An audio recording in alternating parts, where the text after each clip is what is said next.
Hi friends, ഇന്ന് ഞാൻ നിങ്ങളുമായിട്ട് ഷെയർ ചെയ്യുന്ന നല്ല ടേസ്റ്റി ആയിട്ടുള്ള ഒരു വെറൈറ്റി ടേസ്റ്റിലുള്ള ഒരു പാലടയുടെ റെസിപ്പിയാണ്. നമ്മൾ പാലട എപ്പോഴും ഉണ്ടാക്കിയെടുക്കുന്ന സമയത്ത് ഒരേ ടേസ്റ്റിലാണല്ലോ എപ്പോഴും ഉണ്ടാക്കുക. കുറച്ച് വ്യത്യസ്തമായിട്ട് നല്ലൊരു ടോഫി ടേസ്റ്റിലാണ് നമ്മൾ ഈ ഒരു പാലട റെഡിയാക്കി എടുക്കുന്നത്. അപ്പോൾ ഇതെങ്ങനെയാണ് ചെയ്യുന്നത് നോക്കിയാലോ. ആദ്യം തന്നെ പായസം ഉണ്ടാക്കാൻ വേണ്ടി ഒരു പാത്രം അടുപ്പത്ത് വെച്ചിട്ട് അതിലേക്ക് ഒരു 1/4 കപ്പ് പഞ്ചസാര ഇട്ട് കൊടുക്കുന്നുണ്ട്. ഈ ഒരു പഞ്ചസാര നമുക്കൊരു മീഡിയം ഫ്ലെയിമിലിട്ട് ഒന്ന് കാരമൽ ചെയ്തെടുക്കണം. ഒരുപാട് തീ കൂട്ടി വെച്ചിട്ട് ചെയ്യരുത്, പഞ്ചസാര കരിഞ്ഞു പോവും. ഒരുപാട് കരിഞ്ഞിട്ടുണ്ടെങ്കിൽ നന്നായിട്ട് കയ്പ്പാവും കേട്ടോ പായസം, അതൊന്ന് ശ്രദ്ധിക്കുക. അപ്പോൾ കുറച്ച് സമയം വെച്ചിട്ടുണ്ടെങ്കിൽ തന്നെ പെട്ടെന്ന് തന്നെ പഞ്ചസാര എല്ലാം ഒന്ന് അലിഞ്ഞ് ഇതുപോലെ നല്ല ഡാർക്ക് കളറായിട്ട് വരും.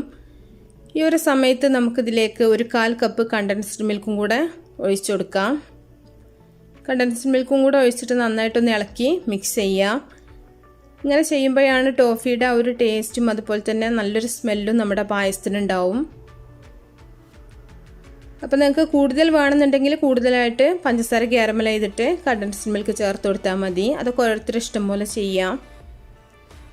ഞാനിവിടെ 2 ലിറ്റർ പാലിലാണ് ഈ ഒരു പായസം റെഡിയാക്കി എടുക്കുന്നത്. നമുക്കിതുപോലെ ചെയ്തിട്ട് ഈ ഒരു ടോഫിയുടെ മിക്സ് നമുക്ക് വേണമെങ്കിൽ മാറ്റി വെച്ചിട്ട് പായസം റെഡി ആയതിനു ശേഷം ലാസ്റ്റ് വേണമെങ്കിൽ മിക്സ് ചെയ്തെടുക്കുക.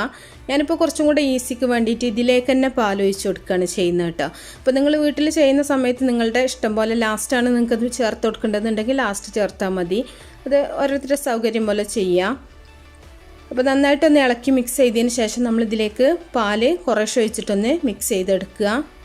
പാൽ വയ്ക്കുമ്പോൾ ശ്രദ്ധിക്കണം, മേത്തേക്ക് തെറിക്കൂട്ടോ, ഒന്ന് ശ്രദ്ധിച്ചാൽ മാത്രം മതി. കുറേശ്ശെ ഒഴിച്ചിട്ടൊന്ന് മിക്സ് ചെയ്തെടുക്കുകയാണെന്നുണ്ടെങ്കിൽ കുറച്ചും കൂടെ നല്ല ഈസി ആയിരിക്കും. അപ്പോൾ കുറേശ്ശെ ഒഴിച്ചിട്ട് നമുക്കൊന്ന് മിക്സ് ചെയ്തെടുക്കുക. നമ്മൾ പാൽ ഒഴിക്കുന്ന സമയത്ത് ഈ ഒരു ടോഫിയുടെ മിക്സ് ഒന്ന് കട്ടയായിട്ടാവും ഇരിക്കുക. അപ്പോൾ ചൂടാവുന്നതിനനുസരിച്ച് മെൽറ്റ് ആയിക്കോളും. അപ്പോൾ നല്ല തിളച്ച പാൽ ഒഴിക്കുകയാണെങ്കിൽ ഇങ്ങനെ ഒരുപാട് കട്ടയാവില്ല കേട്ടോ. ഞാനിപ്പോൾ തിളപ്പിക്കാത്ത പാലാണ് ഞാൻ ഇതിലേക്ക് ഒഴിച്ചിട്ടുള്ളത്. പാല് വേറെ ഒന്ന് നമ്മൾ സെപ്പറേറ്റ് ഒന്ന് തിളപ്പിക്കേണ്ട വിചാരിച്ചിട്ടാണ്. നമുക്ക് വളരെ പെട്ടെന്ന് തന്നെ ചെയ്യാൻ പറ്റുന്ന ഒരു പായസമാണ്. ഇങ്ങനെ ചെയ്യുകയാണെന്നുണ്ടെങ്കിൽ കുറച്ചും കൂടെ ഈസി ആയിരിക്കും. അപ്പോൾ നന്നായിട്ടൊന്ന് മിക്സ് ചെയ്തെടുത്തിട്ടുണ്ട്. ഇനി ഇതിലേക്ക് ബാക്കിയുള്ള പഞ്ചസാരയും കൂടെ ചേർത്ത് കൊടുക്കുന്നുണ്ട്. മധുരത്തിന് ആവശ്യമായിട്ടുള്ള പഞ്ചസാര ചേർത്ത് കൊടുക്കുക. മധുരത്തിൻ്റെ അളവൊന്നും ഞാൻ പറയണില്ല, അതൊക്കെ ഓരോരുത്തരുടെ ഇഷ്ടത്തിനനുസരിച്ച്. ചിലർക്ക് നല്ല മധുരം വേണ്ടി വരും, ചിലർക്ക് മധുരം കുറച്ചിട്ടായിരിക്കും വേണ്ടി വരിക. അപ്പം നിങ്ങൾ നോക്കിയിട്ട് നിങ്ങളുടെ ഇഷ്ടത്തിനനുസരിച്ച് ചേർത്താൽ മതി. പഞ്ചസാരയും കൂടി ചേർത്തിട്ട് നന്നായിട്ടൊന്ന് നമ്മൾ ഇളക്കി മിക്സ് ചെയ്തതിന് ശേഷം ഒരു നുള്ളു ഉപ്പും കൂടെ ചേർക്കുന്നുണ്ട്. എപ്പോഴും പായസത്തിൽ ഒരു നുള്ളു ഉപ്പ് ചേർക്കുകയാണെന്നുണ്ടെങ്കിൽ പായസത്തിൻ്റെ ആ ഒരു മധുരത്തിന് കൂടുതലൊരു ടേസ്റ്റ് ഉണ്ടാവും. എന്നിട്ട് നന്നായിട്ടൊന്ന് ഇളക്കി മിക്സ് ചെയ്യുക. ഇനി നമ്മളിതിലേക്ക് അടയാണ് ചേർക്കുന്നത്. ഞാനിവിടെ ഒരു 200 ഗ്രാം അട എടുത്തിട്ടുണ്ടായിരുന്നു. ഇത് അരിയട അല്ല കേട്ടോ, വീറ്റ് അടയാണ്. നമുക്കിവിടെ അരിയട അങ്ങനെ നല്ലത് കിട്ടണില്ല, അതുകൊണ്ടാണ് കേട്ടോ. അപ്പോൾ നിങ്ങൾ ഏത് അടയിൽ ചെയ്യുകയാണെങ്കിലും നിങ്ങൾക്ക് ഇതുപോലെ ചെയ്തെടുക്കാൻ പറ്റും. അട വേണമെങ്കിൽ നിങ്ങൾക്ക് ചൂടുവെള്ളത്തിൽ കുതിർത്തിട്ട് വേണമെങ്കിലും ഇതിലേക്ക് മിക്സ് ചെയ്തെടുക്കാം. ഞാനിപ്പോൾ വെള്ളത്തിലൊന്നും കുതിർക്കാതെ തന്നെയാണ് ഇട്ട് കൊടുത്തിട്ടുള്ളത്. എന്നിട്ട് നന്നായിട്ടൊന്ന് ഇളക്കി മിക്സ് ചെയ്യുന്നുണ്ട്. ഇനി നമുക്ക് ഇളക്കി യോജിപ്പിച്ചതൊന്ന് കുറുക്കിയെടുക്കാം. അട വേവും വേണം, നമ്മുടെ പായസം കറക്റ്റായിട്ടുള്ളൊരു കുറുകി വരും വേണം കേട്ടോ, കറക്റ്റായിട്ട് തന്നെ വരണം. കുറച്ച് ക്ഷമ വേണം കേട്ടോ. ഒരുപാട് തീയെ കൂട്ടി വെച്ചിട്ട് തിളച്ച് മറിഞ്ഞിട്ടുണ്ടെങ്കിൽ പായസത്തിന് ആ ഒരു ടേസ്റ്റ് ഒന്നും ഉണ്ടാവില്ല.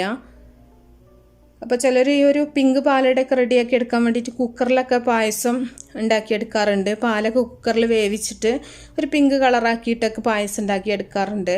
അതിനൊക്കെ ഒരുപാട് സമയം വേണം കേട്ടോ. ആദ്യം ഒന്ന് നമ്മൾ പാലൊന്ന് പ്രഷർ കുക്ക് ചെയ്യണം, പിന്നെ പ്രഷർ ഒന്ന് പോകാൻ വേണ്ടി വെയിറ്റ് ചെയ്യണം. അങ്ങനെയൊക്കെ ഒരുപാട് കാര്യങ്ങൾ ചെയ്യണം. ഇങ്ങനെ ചെയ്യുകയാണെന്നുണ്ടെങ്കിൽ നമുക്ക് കറക്റ്റ് ആ ഒരു കളറും കിട്ടും, നല്ല ടേസ്റ്റുമാണ്. അപ്പോൾ നിങ്ങൾ ഒരു പ്രാവശ്യമെങ്കിലും പാലടയൊക്കെ ഉണ്ടാക്കുന്ന സമയത്ത് ഇതുപോലെയൊക്കെ ഒന്ന് ചെയ്ത് നോക്കുക. അപ്പോൾ നന്നായിട്ട് തന്നെ തിളച്ച് വരുന്നുണ്ട്. നമുക്കിത് ഇളക്കി മിക്സ് ചെയ്തുകൊണ്ടിരിക്കുക. ഒരു അരമണിക്കൂർ അത്രേ വേണ്ടി വരുള്ളൂ നമുക്കിത് വേവാനായിട്ട്. ഒരുപാട് സമയമൊന്നും ആവശ്യമില്ല. അപ്പോൾ നന്നായിട്ട് പായസം കുറുകി വന്നിട്ടുണ്ട്. അപ്പോൾ നമ്മുടെ പാത്രത്തിൻ്റെ സൈഡിലൊക്കെ കണ്ടില്ലേ, പാലൊക്കെ നന്നായിട്ട് തന്നെ കുറുകി ഇങ്ങനെ ഒട്ടിപ്പിടിക്കുന്നതായിട്ട് കാണാം. പായസം നല്ല തിക്കായിട്ട് തന്നെ വന്നിട്ടുണ്ട്. ഇനി വേണമെന്നുണ്ടെങ്കിൽ നിങ്ങൾക്ക് ഇതിലേക്ക് അണ്ടിപ്പരിപ്പ് മുന്തിരിയൊക്കെ വറുത്തിട്ട് ഇട്ടുകൊടുക്കാം. ഇല്ലെങ്കിൽ ഫൈനലി നമുക്ക് ഒരു ടീസ്പൂണോ അതല്ലെങ്കിൽ 2 ടീസ്പൂണൊക്കെ വെറും നെയ്യ് ഒഴിച്ചു കൊടുത്താലും മതി. അപ്പോൾ നല്ല ടേസ്റ്റി ആയിട്ടുള്ള പാലട ഇവിടെ റെഡി ആയിട്ടുണ്ട്. അപ്പോൾ നിങ്ങളൊന്ന് ഉണ്ടാക്കി നോക്കട്ടോ ടോഫി ടേസ്റ്റുള്ള ഈ പാലട. അപ്പോൾ ഇഷ്ടപ്പെട്ട ലൈക്ക് ചെയ്യാനും ഷെയർ ചെയ്യാനും നിങ്ങൾ മറക്കരുത്.